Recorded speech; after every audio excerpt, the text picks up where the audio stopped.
కర్నూలు జిల్లా ఆలూరు నియోజకవర్గంలో ఎన్డీఏ కూటమి చెప్పిన మాట ప్రకారం అవ్వాతాతలకు ఇంటి వద్దకే వెళ్లి నియోజకవర్గ టీడీపీ ఇన్ఛార్జ్ వీరభద్ర గౌడ్ 7,000 రూపాయల పింఛను అందజేశారు.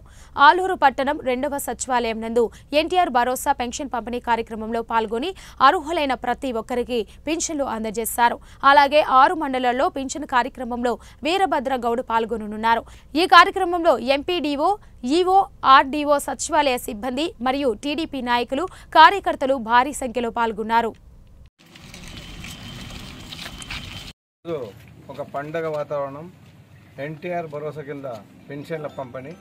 మరి ఈ కార్యక్రమంలో వచ్చిన అధికారులు, కార్యకర్తలు, నాయకులు, పెన్షన్ పొందే వారు అందరికీ పేరు పేరున నమస్కారం.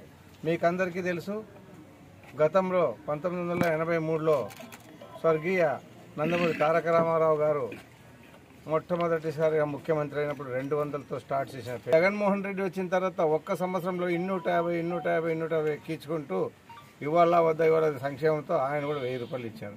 కాకపోతే మనం మొన్న ఎలక్షన్ మేనిఫెస్టోలో పెట్టినట్లు ఎన్టీఆర్ భరోసా కింద పెన్షన్ 4,000 చేస్తామని చెప్పాము.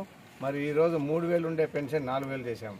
అదేవిధంగా గతంలో 3 నెలలు ఏప్రిల్, మే, జూన్ ఆ బకాయిలు కూడా 3,000 ఇస్తూ ఈరోజు 7,000 రూపాయలు పెన్షన్ ఇస్తున్నాం. ఇది ఒక చరిత్ర, ఎక్కడ ఏ రాష్ట్రంలో జరగని చరిత్ర. మరి అలాగే ఈరోజు వికలాంగులకు 3,000 ఉండే పెన్షన్ 6,000 చేశాం. మరి వ్యాధిగ్రస్తులైన వారికి 5,000 నుంచి